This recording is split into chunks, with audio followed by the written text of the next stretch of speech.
Unapotuona wengine tunaomba kwa machozi, ni kwa sababu kwenye familia zetu hatuna mtu wa kutusaidia isipokuwa Yesu.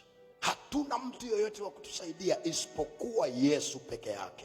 Na ndio maana tuna juhudi ya kuomba ili tuone huyu Yesu aliyebadilisha maisha ya wengine akibadilisha na maisha yetu. Tuone huyu Yesu aliyeheshimisha familia zingine, tumuone akiheshimisha na familia zetu. Ukituona tunaomba kwa machozi, ni kwa sababu tunataka na sisi tumesikia habari zake, lakini na sisi tunaomba kwa juhudi ili habari tulizosikia na sisi tuzione kwa macho. Na mimi nakutia moyo, usichoke kuomba. Umesikia wengine wakishuhudia wema wa Bwana kwa masikio, saa inakuja ambayo hutasikia tu, lakini na wewe utaona wema wa Mungu kwenye maisha yako. Na maombi yangu, ninakuombea leo, Mungu asikie maombi yako, aguse hiyo familia, aiheshimishe hiyo familia, ainue hiyo familia, ili na nyie mkashuhudie, awatoe mavumbini, awaketishe na wakuu kwa jina la Yesu Kristo. Usichoke kuomba. Hata kama watu wanakuona kama unapoteza muda, wewe usichoke kuomba. Wao wana watu kwenye familia wanaweza wakaleta mabadiliko. Sisi wengine